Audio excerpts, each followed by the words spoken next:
Estamos de vuelta y tenemos a nuestra segunda invitada, flamante nueva presidenta del Partido Socialista, Paulina Bodanovich. Gracias por estar aquí en Tolerancia Cero. Muchas gracias, buenas noches.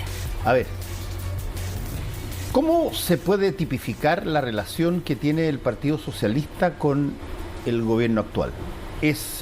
No era parte del núcleo primero, con la Prodignidad. Entraron, sí, varias personas a el gabinete o a distintas instancias públicas. ¿Cómo se llama esa relación?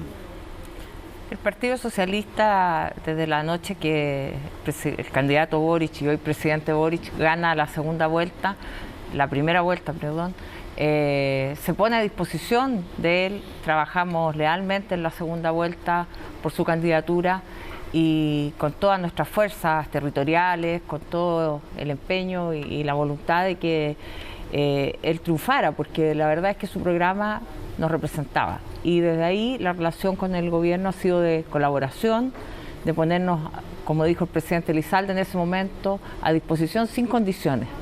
Y eso ha significado que el partido pusiera sus cuadros políticos y técnicos a disposición del gobierno. Están siendo hoy día muy bien evaluados nuestros ministros, el ministro Marcel, la ministra Urrejola, entre otros. Y esa es la fuerza que tenemos, digamos, desde el partido, de apoyar al gobierno. Pero ustedes, para entenderlo claramente, usted habla de colaboración, de estar a disposición, de apoyar, pero no son un partido oficialista como era con una presidenta Bachelet o con el presidente Lagos, por ejemplo. No, yo creo que el Partido Socialista hoy día es el partido más grande en bancadas parlamentarias del oficialismo. Yo no haría estas distinciones de primer anillo. Todas esas cosas que se fueron instalando hoy día ya están superadas. Hay dos coaliciones, es un gobierno que está sustentado por dos coaliciones. Nosotros formamos parte de la coalición denominada Socialismo Democrático y desde ahí estamos apoyando. ¿El Partido Socialista es un partido oficialista de gobierno? ¿Así de claro? Por cierto. Y en ese punto, el hecho de que haya sido elegido usted y no, por ejemplo, Alfonso de Urresti, ¿es una señal de mayor compromiso con el gobierno que el que representaban otras candidaturas dentro del PS? No, mira, la elección yo no la leería en esa clave, sino que más bien el tipo de liderazgo que el partido escogió, yo no sé si es porque soy mujer, porque representaba una cosa distinta. Hay distintas interpretaciones. ¿Es más oficialista? No, es que yo no creo que se haya dado en esa clave en la interna. La verdad es que no fue quién era más acá o más allá, sino que creo que el hecho de que yo viajé por todo Chile, que pude estar en contacto con las bases, con la militancia, con un discurso tal vez de mayor cercanía, pero no quiero entrar en esas comparaciones con el senador Urresti. Paulina, primero que todo, muchas felicitaciones por la presidencia del Partido Socialista. Hoy día en su entrevista en el Mercurio decía que tenía diferencias políticas el Partido Socialista con la Prodignidad y en la misma respuesta decía que por lo mismo había que llegar a un estado de una sola coalición. Dos preguntas: ¿cuáles son esas diferencias políticas y por qué si existen usted va con la pretensión de involucrarse o homogeneizarse en la misma coalición? Yo creo que lo primero, hay diferencias políticas. Es evidente que se ha visto en las distintas situaciones, en el estado de excepción, en los retiros, en distintas situaciones hemos tenido distintas opiniones. Eso no quiere decir que no haya posibilidades de avanzar, eso es lo que dije hoy día, hacia una sola coalición como ha planteado el presidente. Yo creo que hoy día todavía hay distintas visiones y por lo tanto es un proceso, no es algo inmediato. Llevamos 3 meses de gobierno, las coaliciones todavía dentro de la coalición del socialismo democrático, también tenemos que tener un mayor diálogo, un mayor trabajo en conjunto. Por lo tanto, creo que no es imposible y más bien la unidad de todos los partidos del progresismo en torno a ciertos objetivos comunes. No estoy hablando de la unidad de homogeneizarlos, como dices tú. Pero ¿usted no cree que el Partido Socialista llegó a la segunda tanda de invitados en esta construcción de coalición y hoy día tiene ministras y ministros bien relevantes en el gabinete? Usted hablaba de los que están muy bien evaluados. ¿Usted no cree que eso puede tensionar la relación con los grupos más de izquierda dentro del gobierno? No hay que llegar primero, hay que saber llegar. Así dice el...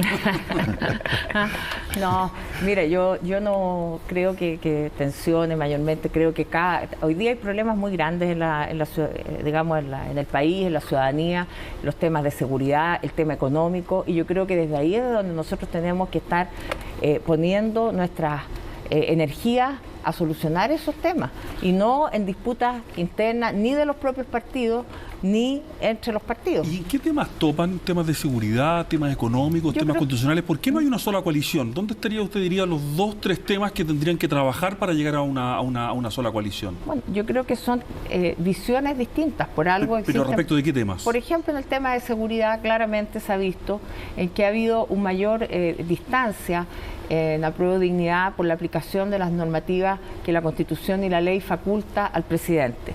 En lo personal y como mujer de derecho, creo que nosotros tenemos que respaldar al presidente, al gobierno, en que dé aplicación a toda la normativa que tiene, porque hoy día la situación de seguridad, y no estoy hablando solo del tema de la Araucanía, también en otros países, en otras circunstancias, se dan problemas graves de orden público. Eso significa, perdón... No estoy pensando en que se extiende el estado de excepción. No. Yo casi, o sea, sí, pasó pegando en el palo, pero claro. No. Eso significa, por ejemplo, ¿dónde se ve esa diferencia de criterio respecto del uso de las herramientas que la Constitución le da al presidente, ejemplo, dentro de la coalición de gobierno? En la discusión acerca del estado de excepción, si era moderado o era con todas las facultades, yo creo que también cuando se habló de la modificación constitucional, ahí tú ves que hay una diferencia en cuanto a las facultades. ¿Usted era partidaria de un estado de emergencia tradicional sin limitaciones? No, lo que pasa es que cuando se empezó a hablar del proyecto de infraestructura crítica, de este estado intermedio que se llamó, ¿se acuerdan? Ahí era crear una figura muy compleja. Yo fui subsecretaria para las Fuerzas Armadas y considero que era complejo esto de tener un delegado civil que estaba por sobre la autoridad militar. Pero en ese caso era el gobierno el que estaba proponiendo eso. Usted dice, nosotros vamos a apoyar al gobierno, pero en ese hay caso distintas no hay apoyo. visiones para llegar a eso voy. Ya, pero en este caso, un proyecto que estaba impulsando el gobierno finalmente lo retiró porque no tuvo el apoyo de ustedes. Claro, por eso digo que hay distintas visiones. Ahí se trasluce que existen distintas visiones. Ya, pero distintas visiones entre ustedes y el gobierno, no solamente entre ustedes y el Partido Comunista o entre ustedes y el sector del Frente Amplio. Por eso lo digo, las dos coaliciones tenemos distintas opiniones y las dos formamos parte del gobierno. ¿Y es un objetivo de su gestión a la cabeza del PS llegar a una sola coalición de gobierno? ¿Usted se lo plantea como una de las metas que se propone? Yo no podría plantearlo como una meta hoy día, porque estoy recién asumiendo y estas son decisiones que se debaten en el seno de la comisión política del partido. Las decisiones no son de este orden, no son propias del presidente o de una autoridad unipersonal, son de debate político y sí una prioridad es que la discutamos. Pero para preguntarlo de otra manera, durante más de 3 décadas el Partido Socialista tuvo una estrategia de largo plazo de coaliciones que privilegió su coalición con la democracia cristiana. Y eso fue algo muy estable, que dio cuenta de la concertación, entre otras cosas. La estrategia, más allá de lo que pase en los próximos meses, la estrategia a largo plazo del Partido Socialista futuro, ¿debería ser retomar esa coalición con la democracia cristiana o debería ser más bien una coalición con partidos más de izquierda, como el Partido Comunista o el Frente Amplio? Precisamente esa es la discusión que hay que dar. ¿Y cuál es su opinión? Yo creo que la coalición con la democracia cristiana fue muy exitosa. Los años de la concertación tuvieron bastante, fueron buenos en muchas cosas y sí también tuvieron problemas y tal vez no se pudieron hacer todos los cambios que debían haberse hecho, pero también porque no había ni los quórum. Hoy día mismo lo estamos viendo con esta discusión de rebajar ahora los quórum de la Constitución del 80, etcétera. Entonces, pero creo que retomar esa alianza hoy día me parece inviable en lo inmediato. Por lo tanto, más bien hay que mirar hacia la izquierda. Claro. ¿Inviable por qué? Porque también la democracia cristiana tiene sus propias complejidades y decisiones. Entonces, hoy día no lo veo posible. Sí, por ejemplo, en lo inmediato, en lo que es la campaña del apruebo, se ha tomado la decisión en las reuniones, de ir desde la Democracia Cristiana hasta el Partido Comunista en la campaña. Entonces, creo que son decisiones que no se pueden adoptar hoy día. Hoy día estamos en lo inmediato trabajando, vamos a trabajar fuertemente por el apruebo, y eso es a lo que tenemos que abocarnos. A hoy. ver, pero le hago la pregunta para cerrar el brochecito. Por ejemplo, usted y Felipe del Pin, presidente de la Democracia Cristiana, ¿son más un fiato que una mirada distante? Es que esto no son cosas personales. No, pero me estoy refiriendo a la apreciación política de lo que el Partido Socialista puede hacer y dirigirse, y lo que el Partido Demócrata Cristiano, según lo que usted pueda conocer de lo que plantea Felipe del Pin.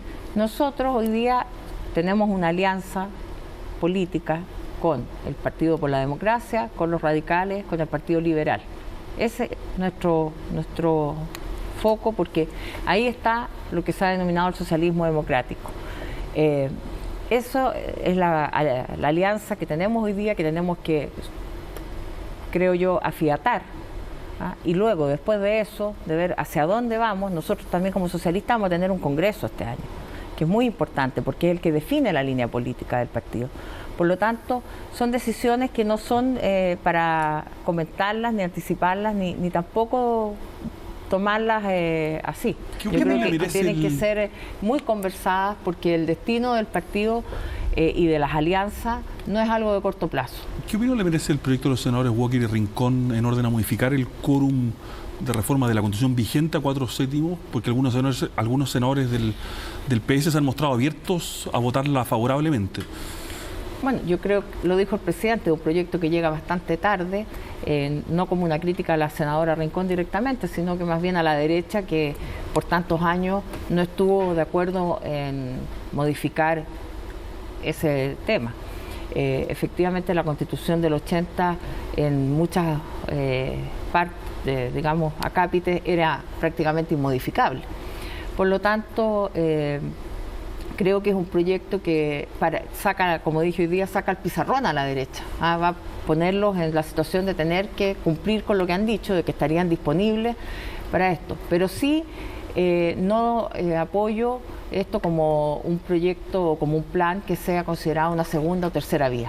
O sea, que los senadores del PS deberían más bien oponerse a esto, ¿piensa usted, o no necesariamente? Los senadores del PS creo que están por el apruebo, están en esa dinámica, y cómo vaya avanzando ese proyecto lo vamos a ir viendo. Paulina, pero hoy día el senador José Miguel Insulza en este mismo canal dijo que iba a esperar que el texto de la nueva Constitución se la entregara al presidente de la República para decir su posición. ¿Están todos los senadores por el apruebo o esta decisión todavía no está tomada? ¿Cómo van a funcionar? Bueno, los senadores tienen que, como dijo el senador Insulza, estudiar el proyecto. Ahora, el partido ayer, cuando yo di un discurso, después esas palabras, que eran una propuesta política, fueron aprobadas como una línea política respecto del apruebo. Y esa línea política es que vamos a estar por hacer no solo la campaña, sino por promover que la nueva Constitución incorpora lo que para los socialistas es lo esencial, que es que crea un Estado social y democrático de derecho. Y esa es la línea política que se ha fijado. ¿Y ese apruebo viene con algún apellido? Porque, por ejemplo, el presidente del PPD dijo apruebo para mejorar. ¿Usted dice lo mismo o dice apruebo nomás? Yo dije apruebo sin vacilaciones. Ya, o sea, sin apellidos, sin para mejorar, sin para reformar. O sea, ¿Y cuál es la diferencia que hay con el PPD en eso? ¿Por qué? Porque usted mismo lo decía, son los socios de la misma coalición política. ¿Van a hacer campañas diferenciadas, por lo tanto? Eso no está todavía acordado. Recién se han hecho un par de reuniones, hay poco tiempo, quedan 83 días para el plebiscito, por lo tanto aquí no nos podemos llevar en reuniones, sino que más bien tenemos que salir luego a la calle. La última CEP determinó que había un empate técnico y que la gente que está indecisa es porque desconoce el texto o desconoce las medidas que se proponen. Y además con todo esto de las noticias que se van instalando y que no son verdad, también es un deber grande nuestro informar y salir a hacer campaña. Pero usted dice apruebo sin vacilaciones. ¿Significa que usted cree que si se aprobara en el plebiscito la nueva Constitución, no habría que hacerle reformas de inmediato o cree que sí hay cosas que habría que cambiarle? Hoy día o ayer se aprobó el quórum de las reformas de los 4/7, que también era un tema importante para nosotros, que no quedara con un quórum tan alto que finalmente hiciera imposible las modificaciones. Creo que lo esencial, lo he dicho antes, es que esta Constitución cambia diametralmente el modelo, cambia de un Estado subsidiario a un Estado democrático de derecho. Por lo tanto, eso para mí es suficiente, es lo esencial, y las otras partes de la Constitución, lo que tiene que ver con el sistema político, con distintas cosas, se podrán adecuar en la medida como se adecuan todas las leyes y constituciones a lo que, por ejemplo, el momento social requiera. Sí, ¿usted está de acuerdo con eliminar el Senado? Yo personalmente no estaba de acuerdo con ello. Y lo planteé en su momento, porque me parecía que el sistema político que teníamos podía ser mejorado y finalmente se aprobó otro sistema. La Cámara de las Regiones originalmente, como se planteaba, no tenía ninguna atribución, quedaban entregadas todas las atribuciones a lo que la ley dispusiera y eso me parecía muy malo. Creo que mejoró sustantivamente la forma en que se plantea la Cámara de las Regiones. Y si gana la prueba en el plebiscito, ¿habría alguna posibilidad, por ejemplo, que vía reformas se cambiaran esas cosas? Por ejemplo, que no se eliminara el Senado. Es que yo creo que esto no es tan fácil. Una cosa es el quórum y otra cosa es si la sociedad va a estar dispuesta a retroceder. Entonces, no solo es un tema mecánico de números. Si se planteara esa situación, yo creo que no habría posibilidad de volver. ¿Ah? José Antonio Veracruz ha dicho, por ejemplo, que en caso de ganar a la prueba se requiere un gran acuerdo político porque esta Constitución tiene, por un lado, defectos técnicos y por otro lado tiene un problema político serio, que es que convoca solo una parte del país, como lo indican todas las encuestas, que esto va a ser estrecho. ¿Usted está de acuerdo con él? Entiendo que es socialista todavía, José Antonio Veracruz. ¿Convoca?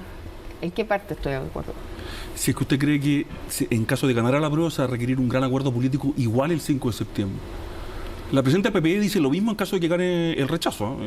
Ambos tienen una opinión parecida, digamos, respecto de las dos posibilidades. Es que se requiere que si gana la prueba, como espero, por supuesto se va a requerir acuerdos políticos, porque esta es una parte del tema. Pero él habla de un gran acuerdo político. Pero claro, tienen que venir después grandes reformas legales. El Congreso que tenemos actualmente estaba también con un empate, digamos. Entonces, por supuesto que se van a requerir grandes acuerdos políticos para ir implementando las modificaciones que van a derivar de la Constitución. ¿Y qué cosas son las que menos le gustan del borrador tal como está hoy día y la que usted diría, como dijo la presidenta del PP el viernes, en esta cosa yo pondría empeño en mejorar al día siguiente? Es que mira, yo creo que no está totalmente afinado el... Pero como está hasta hoy día. Sí, a mí me preocupaba bastante el tema de los quórum. Eso se modificó y creo que no es bueno empezar a desmenuzar la Constitución. Esta Constitución es un todo, cambia estructuralmente el diseño institucional, cambia el modelo, el core de la Constitución, y creo que yo me quedo con eso. ¿El problema de las justicias paralelas, por ejemplo, no le produce ningún problema? ¿El consentimiento de los pueblos indígenas a la reforma tampoco? Yo creo que con todo el tema indígena se ha hecho bastante cuestión, pero finalmente si uno va a los tratados internacionales, al convenio 169, son normas que ya se aplican en nuestro país. ¿Esto va más allá el consentimiento como está formulado? Pero se cambió. Se cambió, pero sigue yendo más allá que el convenio de la OIT. Si va más allá.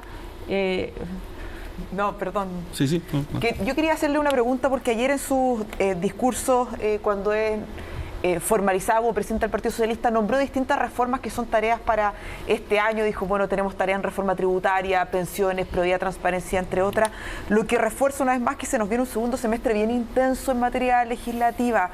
¿Cómo evalúa su relación con los parlamentarios del Partido Socialista? ¿Mi relación personal? No, como presidente del partido, político. Todo esto es político. No, pero mi relación con ellos. Bueno, es una buena relación de compañeros. No creo que eso tenga ninguna incidencia en las reformas que vienen, y al contrario, yo creo que los parlamentarios y parlamentarias nuestros están muy comprometidos con el gobierno, con lo que va a significar su importante participación en los proyectos que puedan presentarse durante este semestre. Se lo pregunto porque obviamente reformas complejas van a requerir mucha negociación, coordinar los votos y saber cómo si las bancadas van a funcionar de manera ordenada en las negociaciones que seguramente usted va a tener que llevar a cabo con el gobierno. Sí, lo dije ayer también en mi discurso. Yo estoy cierta de que los parlamentarios nuestros y las parlamentarias están en sintonía no solo con la militancia socialista, sino con el pueblo y con la ciudadanía que los eligió. Por lo tanto, no tengo duda de que van a estar disponibles para trabajar por esas modificaciones legales. Le quiero preguntar por algo que me tocó y lo estaba conversando aquí en el medio en el entretiempo entre la salida de la ministra de Justicia y la llegada suya. Le estaba contando a ellos. Yo fui redactor político de la revista Análisis 10 años, casi 10 años. Y yo tenía que contactarme para seguir la cosa política en un momento dado con 7 secretarios generales del Partido Socialista. El Partido Socialista tenía casi una cosa como compulsión mágica de que cuando había discrepancias se formaba Partido Socialista con el apellido del nuevo secretario general. ¿Qué tan unido está el Partido Socialista desde el punto de vista de la matriz que hoy día lo genera? Porque en esa época todos decían que eran el verdadero Partido Socialista, digamos, pero eran 7. Hoy día llega usted, llega Camilo Escalona de vuelta como secretario general. ¿Ese es el único Partido Socialista del país? Afortunadamente sí. El Partido Socialista siempre ha tenido distintas visiones internas, hay mucha discusión y eso es lo que creo yo que lo hace bastante interesante.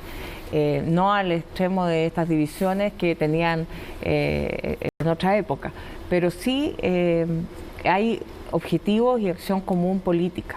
Podemos tener distintas visiones acerca de algunos temas, pero no hay discrepancias profundas y en los grandes temas estamos totalmente unidos. Hoy día, en el tema de la nueva Constitución, eso es fundamental y yo creo que es una de las cosas que hoy día es la preocupación no solo de la militancia, sino que de nuestros alcaldes, concejales, de todos nuestros mandatarios.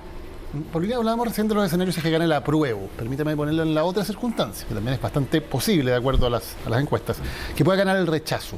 Si gana el rechazo, ¿se puede llevar adelante el programa de gobierno del presidente Boric? Bueno, el presidente Boric ha señalado que es importante y relevante, o el ministro Jackson, aprobar la nueva Constitución. Yo creo que lo que es claro es que con la actual Constitución, con un tribunal constitucional que ha sido permanentemente ha trabado ciertas reformas legales importantes, es claro que no se pueden hacer todas las cosas o todas las reformas que se pudieron haber propuesto. ¿Qué cosas, por ejemplo, que han sido prometidas en el programa de gobierno no podrían llevarse a cabo si es que no hay una nueva Constitución? Bueno, que la visión que tiene la Constitución hoy día, y no es una cosa imaginaria, hemos tenido problemas en materia de educación, en salud, el CERNAC, o sea, en distintas materias, finalmente siempre llegamos a que la Constitución del 80 no permite ciertas modificaciones. Pero, por ejemplo, la reforma tributaria, la reforma previsional, ¿podrían hacerse con la actual Constitución? Yo no sé si la reforma previsional, por ejemplo, pudiera hacerse de acuerdo a esta, no conozco el proyecto ni lo que se está pensando, pero probablemente algún punto de esa reforma podría resultar inconstitucional de acuerdo a la actual Constitución. ¿Y usted entiende el plebiscito por la nueva Constitución también hasta cierto punto como un plebiscito sobre el gobierno? Bueno, lo que indican las encuestas es que las personas que aprueban están más ligadas al gobierno, por lo tanto ahí hay una cierta... ¿Y no le parece afinidad. una estrategia muy arriesgada? Quizás no había otra, pero apostarlo todo al 4 de septiembre, porque si gana el rechazo, el gobierno se va a ver de facto, no sé si acabado, pero va a haber sufrido un golpe en el ala muy duro a los 6 meses, digamos. O sea, ¿no se está apostando demasiado ahí y no sería bueno ponerse en los dos escenarios? Bueno, yo creo que el ministro Jackson también lo mencionó, que había que pensar en otro escenario. Creo que no estoy yo para comentar las estrategias del gobierno, simplemente nosotros tenemos que trabajar porque el 4 de septiembre tengamos un triunfo respecto a esto, porque realmente tener una nueva constitución nos va a permitir avanzar hacia el Estado que todos queremos, donde se pueda tener un Estado más robusto, más fuerte y que dé respuesta a las necesidades que hoy día tiene la ciudadanía. Una pregunta breve, ¿qué le parece la decisión de la convención de no invitar a los expresidentes al acto de entrega del borrador oficial de la versión final, digamos? Bueno, ha sido un poco la tónica de la convención de mantenerse bastante distante del poder constituido, como ellos señalan, y no sé si... No le veo otra explicación que esa, de que ellos... ¿Pero le parece bien? ¿Le parece que hubiera sido deseable que hubieran invitado a los expresidentes como, bueno, esto es la continuidad del Estado de Chile, los últimos 30 años no han sido tan terribles, digamos, como se nos quiere hacer creer? Bueno... Michelle Bachelet, por ejemplo, la primera condición paritaria de la historia, ¿no debería estar ahí, digamos?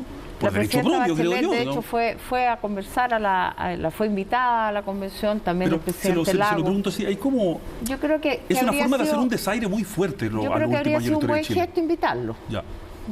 ¿Y el presidente Lagos debería pronunciarse sobre el plebiscito? Porque todavía no ha dicho si está por el apruebo o por el rechazo. Bueno, yo leí que está en unas conversaciones y que está estudiando y que yo pienso que él va a pronunciarse de alguna manera. No creo que él quede ausente de una discusión, sobre todo considerando que él hizo importantes modificaciones el año 2005 a la Constitución del 80. Por lo tanto, el tema constitucional ha sido una preocupación de él, tal como lo ha sido para la presidenta Bachelet, que impulsó un proyecto de reforma. ¿Esperaría que él fuera parte de la campaña? Se lo pregunto como presidente de un partido, con uno de sus principales líderes históricos, el expresidente Lagos. Bueno, esa es una decisión de él. Yo creo que él es un referente importante para nuestro país y habrá que ver qué es lo que él decide. Déjeme hacerle una pregunta que a mí me llama mucho la atención, porque yo soy de una generación mucho más vieja que todos ustedes, pero soy de una generación donde la juventud de los partidos políticos pesaba mucho. Eran conocidos, uno preguntaba en la calle, en los coges, y sabían los nombres de los secretarios generales de los distintos partidos, de derecha o de izquierda, había mucho.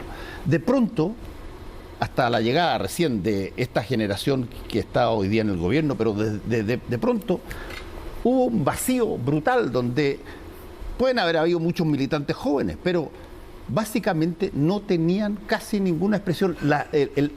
Llamémoslo en términos futbolísticos, la creación del semillero era un pozo negro, nadie sabía nada. Y yo le he preguntado a varias personas que son de otros partidos políticos, oye, ¿qué tanto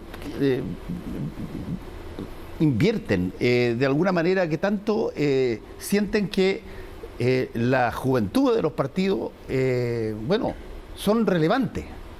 Porque o no les da pasada o no salen, o llegan otras que no tienen nada que ver con los partidos tradicionales y en 10 años son presidente de la República. ¿Qué pasó con todo eso que tenían los partidos antiguos? El Partido Socialista, que tenía una tremenda corriente de juventud y que la ondeaba a cualquier situación, cero hoy día. Nosotros tenemos una juventud socialista bien activa. El presidente de la juventud actualmente es el diputado Juan Santana. Y mediáticamente yo creo que no tienen tal vez la visibilidad que tuvieron antaño, pero sí son de mucho trabajo en terreno. Y además tenemos una generación sub-40, ellos se han denominado así, porque la juventud llega hasta los 30. Entonces hay una que yo quería que me invitaran, pero no hubo caso. Y ellos son muy activos. Y también ahí tenemos, por ejemplo, todo este semillero del que hablas tú. Está, yo creo, recogido en gran parte en los constituyentes. Tenemos ahí jóvenes importantes que han mostrado un liderazgo fuerte. Está César Valenzuela, Ricardo Montero, Max Hurtado, Tomás Laibe. Bueno, tenemos bastante gente joven que está participando muy... Pero el primer presidente de Chile, a los 36 años de edad, no viene de ninguno de esos partidos clásicos, sino que viene de una cosa que se acaba de inventar. Porque los partidos tradicionales, yo creo que fueron abandonando un poco la renovación de cuadros. ¿Ah? Esa era mi pregunta. Sí, claro, pero es algo evidente. Entonces hoy día nosotros tenemos ese desafío también, de cómo conquistar que los jóvenes ingresen a nuestro partido y que hagan también un aporte desde acá. Bueno, le damos las gracias. Le damos las gracias para no seguir, qué sé yo, preguntándole, porque ahora viene lo que se conoce como el minuto de confianza. Vamos a ir brevemente a nuestros avisadores y volvemos con el minuto de confianza que usted, por cierto, también tiene la posibilidad de hacer. Muchas gracias.